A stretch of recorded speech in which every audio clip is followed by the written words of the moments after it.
በስመ አብ ወወልድ ወመንፈስ ቅዱስ አሐዱ አምላክ አሜን። ከመያምቱም ስራ እግዚአብሔር ከመይቀኒኹም አሜን። ስሙቱ ልዕልን ሓያልን እግዚአብሔር አምላክና በአና ቦቶም ዘንረብሕ ባሮቱ ዝኸበርን ዝተመስገነን ይኹን። በረከታ ረድኤታ ማላድነታ ናይ ወላዲተ አምላክ ድንግል ማርያም አይፈለየና። ናይ ቅዱስ ሚካኤል ሊቀ መላእክት ሓለዋ ይርሓቐና። ከም እንፈልጦ 13 ነሓሰ ደብረ ታቦር እዩ። እዚ ኣብ መፅሓፍ ቅዱስና ድማ ካብቶም ናይ ዓበይቲ ናይ ጎይታ በዓላት ሓደ ስለ ዝኾነ ብዛዕባ ደብረ ታቦር ንእሽተይ ክንብል ኢና ማለት እዩ። እቲ ታሪክ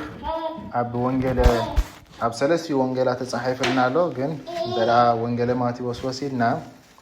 ወንጌለ ማቴዎስ ምዕራፍ 17 ካብ ፍቕዲ ሓደ ጀሚሩ ከምዚ ይብል። ኢየሱስ ድሕሪ 6 መዓልቲ ንጴጥሮስን ንያዕቆብን ንዮሃንስ ሓውን ወሲዱን በይኖም ናብ ነዊሕ እምባ ኣደየቦም። ኣብ ቅድሚኦም ድማ ትርኢቱ ተለወጠ። ገጹ ከም ፀሓይ በርሀ፣ ክዳኑ እውን ከም ብርሃን ፃዕደወ። እነሆ ከዓ ሙሴን ኤልያስን ምስኡ ክዘራረቡ ተራእይዎም።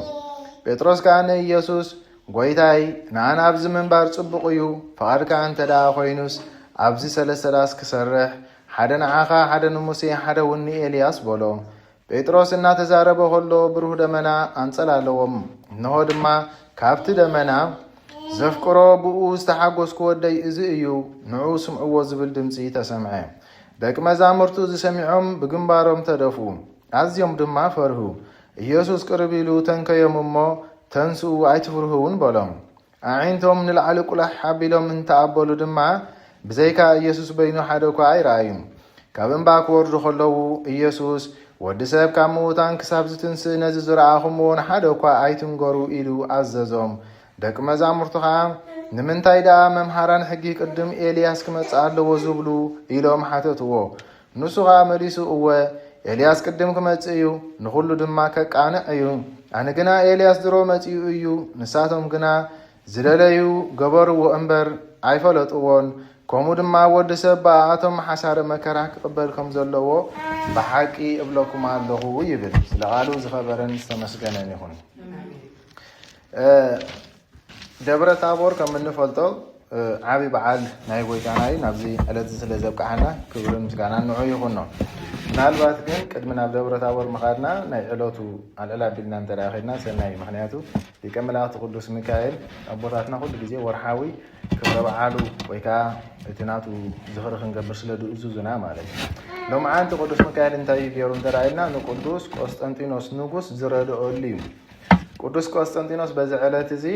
ናቱ እውን በዓል እዩ። እንታይ ዝገበረሉ እንተልና ኣብ ሮማ ዝነገሰሉ ቅዱስ ቆስጠንጢኖስ ንመን ስዒሩ? ንመክሲሚያኖስ ንጉስ ማለት እዩ። መክሲሚያኖስን ዲዮቅልጥያኖስን እዚኦም ጨቃናት ነገስታት ንክርስትና ከጥፍኡ መደብ ገይሮም ዝሰርሑ ዝነበሩ ንብዙሓት ክርስቲያን ድማ ዝቆተሉ ክፉኣት ነገስታት እዮም ማለት እዩ። ዳሓረይ ግን ቆስጠንጢኖስ ንጉስ ኣብ ቆስጠንጢንያ ምስ ነገሰ ካብ ሮማ እቶም ዓበይቲ ናይ ሮማ ደብዳቤ ወይ ከዓ መልእኽቲ ኢሉ ኩሉ ናይ ልመና ደብዳቤ ማለት እዩ። ኣሕና እዚ መግዛእቲ ናይ መክሲማኖስ ስለ ዘይከኣልናዮ ንዓር ደኣና ኢሎም መልእኽቲ ይፅሕፍሉ ማለት እዩ። ድሓር በቲ መልእኽቶም ድማ ምክንያቱ ክርስቲያን ተጨኒቆም ኣብ ካታኮምቦ ወይ ከዓ ኣብ በዓትታት እዮም ዝነብሩ ነይሮም ኣብቲ ሽዑ ግዜ ሳልሳይ ክፍለ ዘመን። ቅዱስ ቆስጠንጢኖስ ድማ ከመይ ገይረ ደኣ ክስዕሮ ኢሉ ክሓስብ እንከሎ በዚ ዕለት እዚ እንታይ ረኣየ እዩ ዝብለና ኣብ ሰማያት መስቀል ምስ ረኣየ ድማ ቁንስጣጣን ዝብል ፅሑፍ ዘለዎ ርኢዩ። ግን እንታይ ምዃኑ ትርጉሙ ጠፊእዎ ወይ ከዓ ክፈልጦ ኣይከኣለን ማለት እዩ። ብድሕሪ እዚ ሓደ ካብቶም ፈላጣት መፂኡ እዚ ዝረኣኻዮ ምልክትን ፅሑፍን በዚ መስቀል ኢኻ ንፀላእትኻ እትስዕር እዩ ዝብል ዘሎ እሞ ኩሉ ነገርካ ብመስቀል ክትከቦ ኣለካ ኢሉ ይነግሮ። ብድሕሪ እዚ እምበኣረይ ቅዱስ ቆስጠንጢኖስ እንታይ ይገብር? ብለይቲ ደቂስሉ ኣብ ዝነበረሉ ግዜ ብራእይ ቅዱስ ሚካኤል ተገሊፁ እቲ ሰብኣይ ወይ ከዓ እቲ ተርጓማይ ዝነገረካ ንሱ እቲ ሓቀኛ ትርጉም እሞ ከምቲ ንሱ ዝበለካ ግበር፣ ንፀላእትኻ ብመስቀል ምልክት ኢኻ ትስዕሮም ኢሉ እንታይ ገይርዎ ማለት እዩ? ብምንታይ ክስዕሮ ከም ዘለዎ ነጊርዎ ማለት እዩ። ብድሕሪ እዚ ቅዱስ ቆስጠንጢኖስ ዝገበሮ ነገር እንተዳ ሃልዩ ካብ ሰይፉ ጀሚሩ ኣፍ ራሱ ይኹን ኩሉ ነገር እሱን መሳርሒ ዝጥቀመሉ እንታይ ገይሩሉ ማለት እዩ ናይ መስቀል ምልክት ገይሩሉ ብድሕሪ እዚ ልክዕ ካብ ቆስጠንጢንያ ተበጊሱ ናብ ሮማ ንመክሲሚያኖስ ክገጥሞ ወፊሩ ማለት እዩ መክሲሚያኖስ ድማ ቆስጠንጢኖስ ክመጽእ እንከሎ መታን ኣዘንጊዑ ክረኽቦ ብምባል እንታይ ሰረሐ ይዝብል መሳልል ማለት እዩ ወይ ከዓ መሰጋገሪ ሰሪሑ ልክዕ በቲ ናይ መስቀል ምልክት ሒዙ ቆስጠንጢኖስ ምስ መጸ ግን ወተሃደራት ናይ መክሲሚያኖስ ኣብ ቅድሚኡ ክቆሙ ኣይከኣሉን ማለት እዩ ብመስቀል ምልክት እንኮላይ ንንጉስ መክሲሚያኖስ ክስዕሮ ከሎ ንርኢ ቅዱስ ዳዊት እንታይ ዝበለ ኣብ መዝሙሩ ወወሃብኮሙ ትምህርተ ለእለ ይፈርሁከ ነቶም ኣባኻ ዝውከሉ ነቶም ንኣኻ ዝፈርሁሲ ሰንደቕ ዓላማ ምልክት እንታይ ገበርካዮም ይብል ሃብካዮም ይብል ማለት እዚ ምልክትና እዚ ድማ መስቀል እዩ ስለዚ ብመስቀል ምልክት ድማ ቆስጠንጢኖስ ንመክሲሚያኖስ ከም ዝሰዓሮ በዚ ዕለት እዚ ድማ ናብ ሮማ ኣትዩ ልክዕ እትዮም ክልተ ጨካናት ነገስታት ኣዚዞሞ ዝነበሩ ቤተ ክርስቲያናት ይተዓፀዋ ኣብያተ ጣዖታት ይከፈታ ኢሎም ኣዋጅ ኣዊጆም ነይሮም ቆስጠንጢኖስ ንጉስ ድማ በዚ ዕለት እንታይ ገበረ ይዝብል እንተራእየልና ኣብ ከተማ ሚላኖ ኮይኑ እትዮም ጨካናት ንጉስ ዝኣዘዝዎ ትእዛዝ ደምሲሱ ገልቢጥዎ ማለት እዩ ኣብያተ ጣዖት ይተዓፀዋ ኣብ ቤተ ክርስቲያናትካ ይትረሃዋ ወይ ከዓ ይከፈታ ብምባል ነፃነት ናይ ክርስቲያን ክርስትና ከም ደስ ዝበለካ ተምልኸሉ ሃይማኖት ክኸውን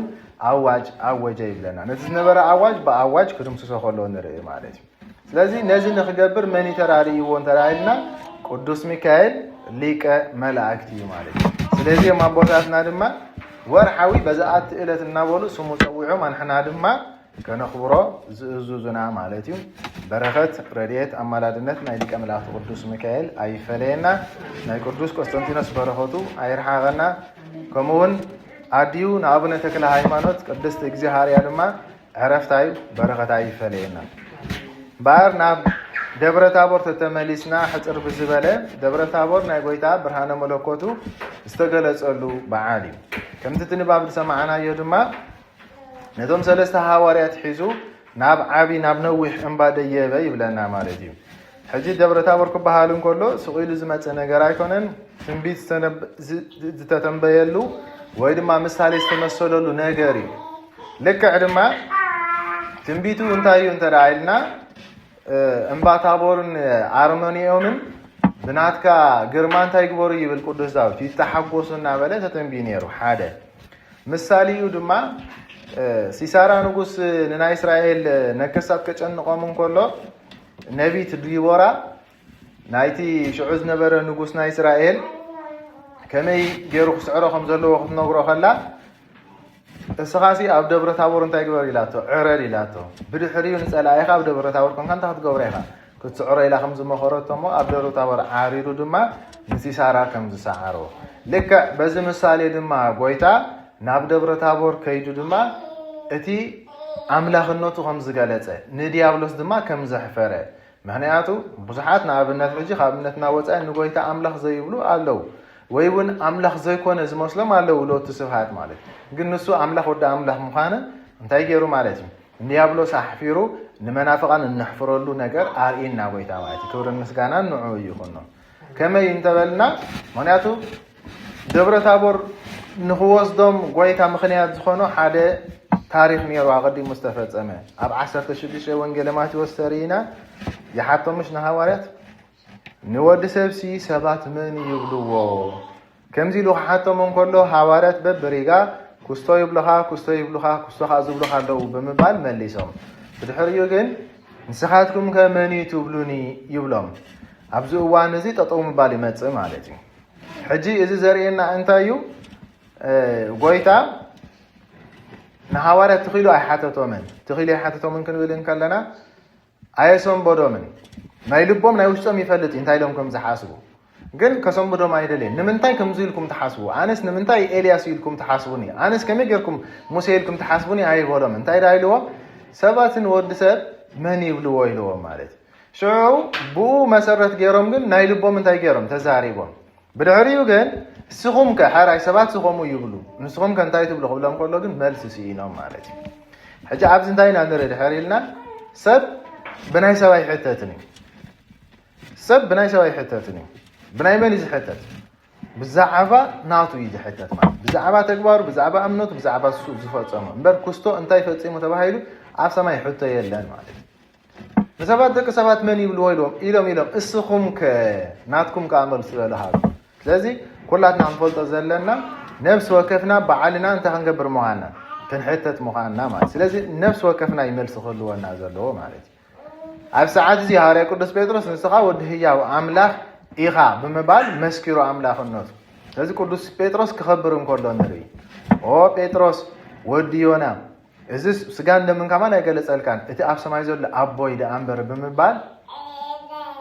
يوردو سو مريسو خاش اللي ما تيوبو مالتي سلازي دما بيتروس نسخا كوحي خامو أبزي كوحي زدما بيتكرسياني كهانزاي دقيتات نايسيول أيكنا وطواني كتيرون تايزولو مفتح من سمعتك هيبك الله عم مدرز أسر كيو أفسماي كأسر أفسماي فتحك أب مدرز فتحك أفسماي كفتح بمبال سلطان كناي هو قولون نري نتايس لزوله تيرنا نسخة وده هي أملاخ يخيلو سلازم مسكرة مالتي سلازي حواريات ناي قدس بيتروس مالسي سميعهم درخوبو شلمات دوكا ريوم مالتي جن كاب بيتروس زبالت انكول لاي مسكرنت كسمعك خيلالو مخنياتو قدس بيتروس مسكيرو لو طرح دترف ايكونن غويدا سلازم انتي جبر يزولنا دحرش الشمعالتي اذ نغر مستفصم دحرش الشمعالتي مالتي ناب دبر تابور وسدو ناو زخدو ثلاثه حواريات حزوم زدي بن العالم مالتي قدس بيتروس قدس يوحنس قدس يعقوب حواريا مالتي ازيوم عمد حواريات يبحالو ناي مستير حواريات تبايدو مسوعو ازيوم مسترفو تشعته جن مسيودا حويسكا ابينيرم ابتحت مالتي دحار ابل العالم زدي وزغاطمه ነገር እንተራ حالي ድማ እዚኦም ሰለስተ ጥራሕ አይኮንም መንዳ ተወሳኸ መጽ ካሎት ክልተ ኻመጽ ማለት ክልተ ነቢያት ሕጂ ሰለስተ ሐዋርያት አለው ክልተ ነቢያት አለው ገጽ ናይ ጎይታ በብርሃን ተመሊ ወይካ አብርሃ ክዳኑ ድማ ጻዕደ ወይ ብለና ማለት ክሳብ ሐዋርያት ክሪዩ ዘይኩሉ ኮይኖም ማለት ደሃር ሙሴን ኤልያስን ድማ ተገሊጾም ሙሴን ኤልያስን ተገሊጾም ካ ሙሴ ይዛራረቡ ነበሩ ይብለና እዚ ነገር እዚ ቅዱስ ጴጥሮስ ከሎ ድማ ሱቅ ብላይ ካለ ናብ ጎይታ ቀሪቡ ንዓናስ ኣብዝ ምንባር ሰናይን ጽቡቕን እዩ ስለዚ ዳስ ክሰርሕ ኢሎ ሓደ ንዓኻ ሓደ ንኤልያስ ሓደ ንሙሴ ሕጂ እዚ ናይ ቅዱስ ጴጥሮስ ስሕትና ይረኣይ ማለት እዩ ምክንያቱ ቤት ክንሰርሕ ብምባል እንታይ ዝበለ ሓደ ንዓኻ ሓደ ንኤልያስ ሓደ ንሙሴ ንዓና ይበለን ምክንያቱ ንነብሱ ከመይ ስለ ዝሓስባ ከመገልጋሊ ከምባሪያ ዳኣምበር كم حد زلا عالي سباي حسواني بقدس بيتروس ننوسو ليك حواريات نكونوسو جن نعم ثلاث يوم طرح قبلن كله سوق هجلجل طرح سلازدل مالتي بحاري جن إذا خزاربون كله دمنا مسين تجيرو أقول بيبو مالتي دمت ما خبت دمنا تسمي وتزفوتو ودي بود سمار كونو سيمون تجورو نعو سمعو مهنياتو كسمع زلوا ودمن زخانة مخانو أب سماي بدبنا خلنا تجير مالتي قاليتو قدس بيتروس أقدم قد مشيل شمعان تايلونير نسخة وده هي عاملة خيا وخيلونير ومش جن كابنا بيتروس زبالة مسكرنا دم من مسكيرو أب السخة زبالة كايو وده هي عاملة هاي خاز زبالة كاني بيتروس لك عيو انبعار سمع مسكرنا نايمن ناي أبو مالتي أبو رمان تايلو أتي بود سماركو فتوادي نسيمون تكبروا سمعوا سلازي أبو تعرف سماي زلوا أبو أنت رافينو نسون أنتي مالتي أملاخي مالتي سلازي أملاخ النوتن تغير لهم نهاوريا قاليس اللهم مالتي ناتو تي قدس بيتروس زبالهم ترحيزهم ديكون خود زلوا ناتي قدس بيتروس زبالهم ريوم تغيرهم مالتي تم هاوريا أرجعيتهم نسون من ود من مخانو مالتي دحارز نجار زي كخونهم كله جن بيتروس سلست حبوسه أبزن أنا مخان سناي نجار يلو مالتي حجي سنايو مس حواريات مس نبيات مس قوي تاخد كونن كله خابت عم تصبغ نجار جن انت يالو تمكالو تحسب تحت خوينا من قوي انت يقبروا ولاو يتصبي ولاو سلازي اب قوي دبل على تتريفو نادنا دحنا تايف تصمنيت يوم ناتو حاجز دليو حاجزو يرخبون يم مالتي ناتو قال يوم زحمهم ولاو قالياتهم መግብ ዝደልለው ገሊያቶም ክፍወሱ ዝደልዩ ካበጋንንተ አሉ ብዙሕ ሽግር ዘለዎም አለው ታሕቲ ማለት ስለዚ ኣብ ላዕለ ክተርፍ ኣይግብኦን ይጎይታ ስለ ዘይግብኦ ድማ ብደበና ተጎልቢቦም ምሶም ቦዶ ሓዋርያት ከይዱ እንታይ ገበሮም ይብል ተንከዮም ይብል እሞ ቆሊሕ እንተበሉ ግን መን ጥራሕ ፀኒሑ ጎይታ ጥራሕ ፀኒሑ ማለት ጎይታ እንታይ ይብሎም ክሳብ ወዲ ሰብ ካብ ሞታት ዝንስ እዚ ነገር እዚ ንማንም ሰብ ተኸይትገብሩ ከይትነግሩ እናበለኻ የጠንቀቆም ማለት ሕጂ ክልተ ነቢያት ተገሊጾም ነይሮም ኢልና ነቢ ኤልያስን ነቢ ሙሴን ሙስኡ ድማ ይዘራረቡ ነበሩ ኢሉ እንታይ ደም የሚዛረቡ ነይሮም ኢሉ ትርጓሜ ከነገረና ከሎ ምክንያቱ ሓዋርያት ንወዲ ሰብ መን ይብልዎ ኢሉ ሓቶም እንከሎ እንታይ የሚሎሞ ገሊያቶም ኤልያስ ይዝብሉ ካለው ገሊያቶም ሙሴ ይዝብሉ ካለው ገሊያቶም ኤርምያስ ይዝብሉ ካለው ናብሉ መሊሶም ነይሮም ምሽ ስለዚ ነቢ ኤልያስ መፂ ድማ እንታይ ኢሉ ንስኻሲ ኣምላክ ኤልያስ ደኣ እምበር ከመይ ገይሮም ኤልያስ ይብሉኻ ቅዱስ ሙሴ እውን ከምኡ እስኻሲ ኣምላክ ሙሴ ደኣ እምበር ከመይ ገይሮም ሙሴ ይብሉኻ እናበሉ እሶምን እንታይ ገይሮም ማለት እዩ መስኪሮም ምክንያቱ ናይ ቅዱስ ጴጥሮስ ጥራሕ ምስክርነት እኹል ኣይኮነን መጀመርታ ናይዚኦም ነቢያት ተሰሚዑ ካብ ናይቶም ነቢያት ዝበልፅካ ናይ መን ተሰሚዑ ማለት እዩ ናይ ኣቦኻ ሰማያት ማለት እዩ ነቢ ኤልያስ ኣነ ኤልያስ እስኻ ኤልያስ ኣይኮንካን ኤልያስ ኣነ እስኻ ናተይ ኣምላኽ ኢኻ ኢሉ ነቢ ሙሴ ከምኡ እስኻስ ነቢ ሙሴ ኮንካን ንስኻስ ናተይ ኣነ ሙሴ እስኻ ናተይ ኣምላኽ ኢኻ እናበለ እንታይ ገይሩ ማለት እዩ መስኪሩ ስለዚ ምስክርነት ብኩሉ እንታይ ኮይኑ ማለት እዩ ፀኒዑ ምስክርነት ብክልተ ወይ ብሰለስተ ይፀንዕ ምሽ ኢልዎ ኦሪት ስለዚ መጀመርታ ቅዱስ ጴጥሮስ መስኪሩ ወዲ ህያው ኣምላኽ ኢኻ ኢሉ ሽዑት እዮም ነቢያት ከዓ መስኪሮም እስኻሲ ናትና ኣምላኽ ዳ እምበር ነቢ ኣይኮንካን ኢሎሞ መሊሱ ከዓ ዝበለፀ ምስክርነት ከዓ ኣቦ ካብ ሰማያት እንታይ ገይሩ ማለት እዩ መስኪሩ ዝፈትዎ ወደይ ንሱ ኢሉ ወዲ ኣምላኽ ምዃኑ እንታይ ገይርዎ ማለት እዩ ምስክርነቱ ኣፅኒዕሉ ማለት እዩ ስለዚ ኣብዚ ነገር እዚ ዝተፈፀመሉ እዩ ጎይታ ኣምላኽነቱ ዝገለፀሉ ናቱ መለኮት ብኸፊል ዝበረኸሉ እዩ ምክንያቱ መለኮት ናይ ጎይታ ብሙሉእ ተተገሊፁ ማንም ሰብ ኣብ ቅድሚ ክኸውን ዝከኣሎ ወላ ሓደ ፍጡር የለን ማለት እዩ ስለዚ ብኸፊል ግን መለኮቱ ኣብ ደብረ ታቦር እንታይ ገይሩ ማለት እዩ ገሊፁ ወዲ ኣምላኽ ምዃኑ ድማ ኣመስኪሩ ሕጂ እዚ ክኸውን እንከሎ እቲኦም 9 ሓዋርያት ኣብያ ኣለው ኢልና እዮም ኣብ ታሕቲ እዮም ዘለዉ ማለት እዩ ሕጂ ስለምንታይ ደኣ ንሰለስተ ጥራሕ ወሲዱ ነቶም 9 ኣብ ታሕቲ ገዲፍዎም እንተኢልና ሓደ ካብቶም 9 ክብሪ ናይ እግዚኣብሔር ክሪ ዘይግብኦ ስለ ዝነበረ እዩ እቲ ሓደ ካብቶም 9 መን ማለት እዩ ይሁዳ ማለት እዩ ንምንታይ ብሓጢአት ይመላለስ ስለዝነ ንጎይታ እንዳሰዓበ እንኳን ሓጢአት እንታይ ገበረ ኣይገደፈን ማለት ስለዚ ክብሪ ናይ እግዚኣብሔር ክሪ ድማ ኣይፍቀዶን እዩ ማለት እዩ ስለዚ እቲኦም 8 ሓዋርያት ብጀካ ይሁዳ ኣብ ታሕቲ ከለው እቲኦም 3 ዝረኣይዎ ኣብ ላዕሊ እንታይ ገበሩ ይብል ረኣዩ ይብል ማለት እዩ ይሁዳ ግን እንታይ ገበረ ኣይረኣየን ግን እቶም 8 ሓዋርያት ይሁዳ ከም ዘይረኣየ ኣይፈልጥን እዮም ሓዋርያ ወይ ከዓ ይሁዳ ንባዕሉ እቶም ሓዋርያት ከም ዝረኣዩ ከዓ ይፈልጥን ንምንታይ እንተኢልና ድሕር ይሁዳ ንሶም ከም ዝረኣዩ እንተፈሊጡ እንታይ ክኸውን እዩ ክቐኒ ተንኮል ክሕዝ ማለት እዩ ስለዚ ዳሓረይ እኮ ይሁዳ እንታይ ዳ ኮንከን ጎይታ ኸሸጥካ ይኸብልዎ ከለዉ እንታይ ንበለ ነይሩ ግርማ መለኮቱ ክርኢ ከልኪልኒ ካብቶም 12 ንበይነይ ኣትሪፍኒ ኢሉ እንታይ ምረኸበ ነይሩ ምክንያት ምረኸበ ነይሩ ማለት እዩ ግን እዚ ንኸይከውን እቲኦም ዝረኣይዎ ንሱ ኣይረኣየን ከም ዘይረኣየ ድማ ንሶም ኣይፈልጡን እዮም ከም ዝረኣዩ ንሱ እንታይ ይገብርን ኣይፈልጥን እዩ ማለት እዩ ንዖም ገዳ ንምንታይ ይሁዳ ከም ዘይረኣየ ዘይተገለፀሎም ድሕር ኢልና ኸኣኒ ይሁዳ ከም ዘይረኣየ ተተገሊፅሎም ንዖም ከዓ ምናልባት ትዕቢት ከይሕዞም ኣሕና ኮ ካብኡ ስለ ዝበለፅና ንዓና ተራእየና መታን ከይብሉ ከዓ እሶም ከዓ ከም ዘይረኣየ እሱ እንታይ ይገበረሎምን ማለት እዩ ኣይተገለፀሎምን ማለት እዩ ርዱድ ተሓሰብ ንዑ እሶም ከም ዝረኣዩ ዘይተገለፀሉ መታን ምክንያት ከይረክብ ንዖም ድማ እሱ ከም ዘይረኣየ ዘይተገለፀሎም እንኮላይ መታን ካብኡ በሊፅና ኢሎም እንታይ ከይገብሩ ትዕቢት ከይሕዞም ማለት እዩ ድሓር ኣስዕብ ኣቢሉ እንታይ ዝብል ምሳሌ ከም ናይ ቅዱስ ቁርባን ይብለና ቅዱስ ቁርባን ከመይ ተይልና ናብነት ድርገት ምስ ወረደ ሰብ ክቕበል ኢሉ ክቐርብ እንከሎ ድሕር ተገቢእዎ ኮይኑ ተመፅዩ ተገቢእዎ ክንብል ከለና እቲ ኣቦኡ ድበሎ ፈፂሙ ድሕር መፅዩ ይቕበል ማለት እዩ ከይተገብኦ እንተዳ ቀሪቡ ግን መልኣክ እግዚኣብሔር እንታይ ዝገብሮ ብስውር ካብ ኣፉ ይምንጥሎ ማለት እዩ ብስውር ከይረኣዮ ማለት እዩ ከይዱ ድማ ነቲ ዝመንጠሎ እንታይ ዝገብር ብስውር ከዓ ነቶም ኣብ ፈቐዶ በረኻ ኣብ በዓቲ ዘለዉ እናተገቦኦም እንከለዉ ግን ብትሕትና ዘይቅበሉ ንዖም እንታይ ይገብሮ ይህቦም ግን ዝኸውን እንከሎ እቲ ዝምንጠል ዘሎ ኣይርእኒ እቶም ዝወሃቡ ዘለዉ እንታይ ይገብሩን እዮም ኣይርእን እዮም ንምንታይ ድሕር ኢልና እቲ ዝምንጠል ዘሎ ድሕር ርዩ መልኣክ እግዚኣብሔር ካብ ኣፍ ከምንጥሎ ከሎ እንታይ ክብል እዩ ድሕር ሕጂ በቃ እግዚኣብሔር ንዓይ ኣይምሕረንን እዩ ብምባል እንደገና መሊሱ ክቕበል እንታይ ይገብርኒ ኣይመፅን እዩ ማለት እዩ እቲኦም ዝወሃቡ ዘለዉ ስለምንታይ ዘይርዩ ድሕር ኢልና ድማ እንተዳ ንሶም ከዓ ርኦም እንታይ ክብሉ እዮም ኣሃ ካብ ኣፉ መንጢሉ ንዓና ድሃበና እኮ ኣንሕና ካብኡ እንታይ ስለ ዝኾንና ኢና ክብሉ እዮም ዝበለፅና ኢና መታን ከይብሉ ንሶም ኣይርእን እዮም እቲ ዝምንጠል ዘለዉ እንታይ ይገብርን እዩ ኣይርእን እዩ ማለት ስለዚ በዚ ምሳሌ ድማ እቲ ናይ ደብረ ታቦር ግርማ መለኮት ነቶም ሃዋርያት ከም ዝተገለጸሎም ንይሁዳ ግን እንታይ ይገበረሉን ማለት ኣይተገለጸሉን ማለት ስለዚ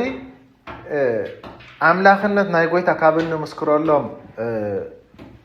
ኣጋጣሚታት በዓላት ወይ ድማ ፍጻሜታት ሓደ እምበኣረይ ደብረ ታቦር እዩ ማለት እዩ ደብረ ታቦር ኣብ እስራኤል ዘሎ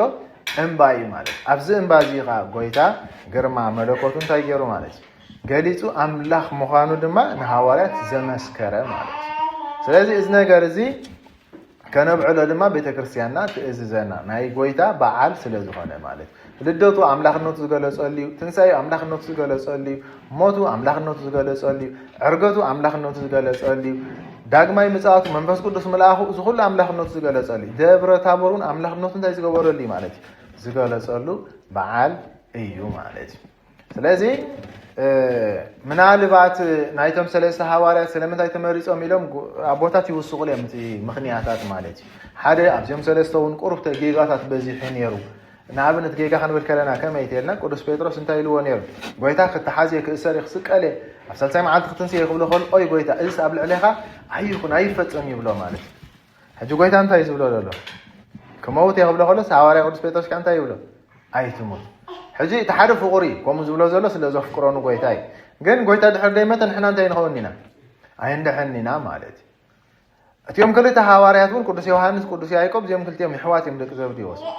ሓደ እዋን እንታይ ለሚኖሞ ነይሮም ነዲኦም ሒዞም መፅኦም ኣዲኦም ቅርብ ኢላ እንታይ ትብሎ ጎይታ ኢላቶ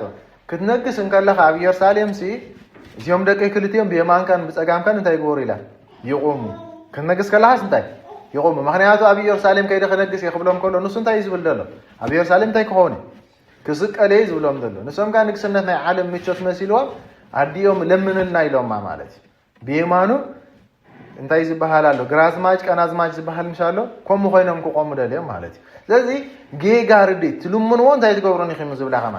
ኣይትፈልጡን ኢኹም ይብላ ማለት እዩ ስለዚ ከምዚ ዓይነት ጌጋ ርድኢት ሒዞም ስለ ዝነበሩ ንሱ ምድራዊ ንጉስ ዘይኮነ እንታይ ዳ ሰማያዊ ንጉስ ምዃኑ መታን ግለጸሎም ነዚኦም ሰለስተ እንታይ ገይርዎም ማለት እዩ ሒዙ ወሲድዎም ከይዱ ማለት እዩ ብድሕሪኡ ድማ